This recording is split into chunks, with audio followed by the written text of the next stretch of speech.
Terima kasih Miza. Assalamualaikum dan salam hormat. Sabah berhasrat mendigitalkan Jabatan Perkhidmatan Awam Negeri menjelang 2024. Ke arah itu, kerajaan negeri melancarkan Sabah Elite Persipio iaitu platform pembelajaran dalam talian untuk penjawat awam negeri. Kita ingin memberi pengetahuan dan new knowledge kepada semua penjawat awam melalui platform ini supaya mereka boleh menghadiri kursus-kursus. Setiausaha Kerajaan Negeri Datuk Safar Untung berkata demikian kepada pemberita RTM selepas merasmikan Sabah Elite Persipio di Kota Kinabalu. Katanya dengan platform berkenaan, penjawat awam negeri dapat memilih kursus sendiri pada bila-bila masa sekaligus menggalakkan budaya pembelajaran sepanjang hayat.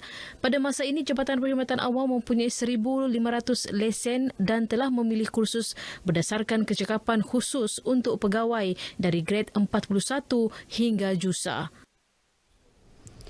Pelaksanaan bancian secara bersemuka dalam suasana norma baharu antara cabaran dan amalan yang menjadi keutamaan Jabatan Perangkaan Malaysia Negeri Sabah.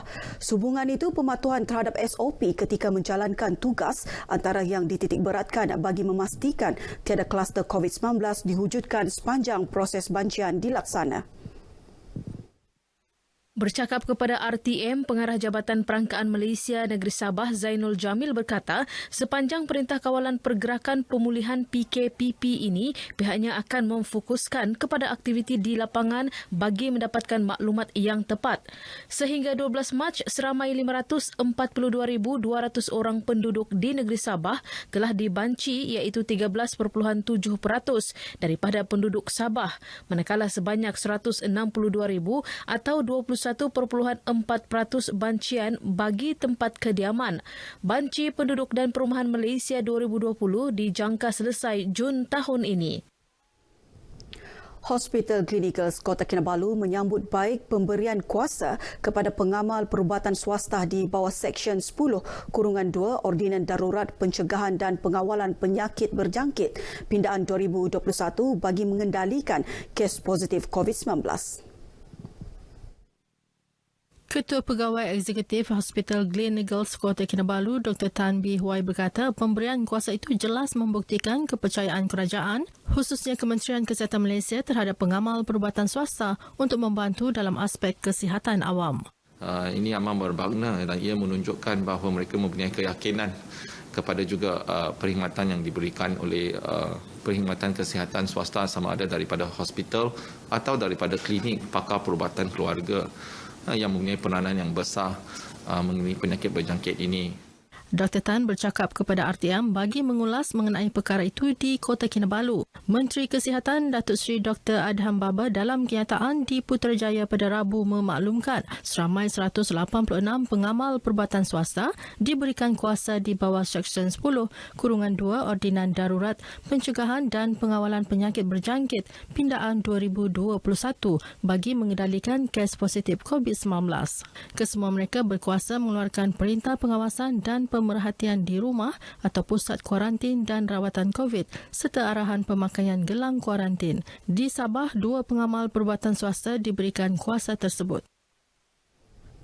Kolaborasi antara kerajaan dan badan bukan kerajaan NGO penting bagi memastikan penganjuran pelbagai program ke arah pembangunan ummah dan agama Islam dapat dilaksana. Langkah itu penting dan bertepatan dengan kepelbagaian kaum dan etnik di Sabah yang mementingkan perpaduan dan keharmonian. Menteri Pembangunan Masyarakat dan Kesejahteraan Rakyat Sabah, Insinyur Syahelmi Yahya berkata, ia juga selaras dengan Pelan Hala 7 Sabah Maju Jaya yang menekankan kepada pembangunan modal insan berkualiti. Jika dilakukan bersama dengan juga badan-badan kerajaan yang lain, maka usaha ini kita percaya akan dapat dimantapkan dan dilaksanakan dengan baik. Dan hasilnya adalah perpaduan yang utuh di negeri Sabah dan juga di Malaysia. Insinyur Syahelmi bercakap kepada RTM selepas merasmikan forum khas Isra' Mi'raj dan Masjid Bersatu Membangun Ummah di Masjid Bandaraya Kota Kinabalu. Program julung kali diadakan ini merupakan anjuran bersama Pertubuhan Kebajikan Islam Sabah Perkis, Yadim Negeri Sabah, Amanah Ikhtiar Malaysia AIM dan Masjid Bandaraya Likas. Terdahulu dalam ucapannya, Insinyur Syahelmi memberi jaminan bahawa kerajaan negeri akan sentiasa menyokong program seumpama pada masa akan datang. Ini kerana menerusi program ini dapat memberi peluang kepada pemimpin masyarakat untuk duduk bersama rakyat sekaligus menyelami permasalahan yang dihadapi untuk diselesaikan. Inisiatif iSinar Ali kumpulan wang simpanan pekerja KWSP yang diperkenalkan kerajaan dimanfaatkan semua golongan masyarakat di negeri ini untuk menyara keluarga dan menyediakan keperluan harian serta memulihkan ekonomi yang terjejas akibat pandemik COVID-19. Rata-rata masyarakat ditemui menyambut baik usaha murni kerajaan dalam situasi negara masih berjuang memutuskan rantaian COVID-19. iSinar banyak membantu saya dan suami untuk menyara keluarga dan juga mengembangkan perniagaan saya. Terima kasih kepada kerajaan kerana mengeluarkan inisiatif ini. Saya bersyukurlah sebab ada dalam keluarga saya yang dapat iSinar. Jadi bolehlah membantu kami sekeluarga dalam barang dapur, semua itulah. Saya gunakan duit iSinar itu untuk modal bisnes dalam bisnes kuih-kuih saya semua ni.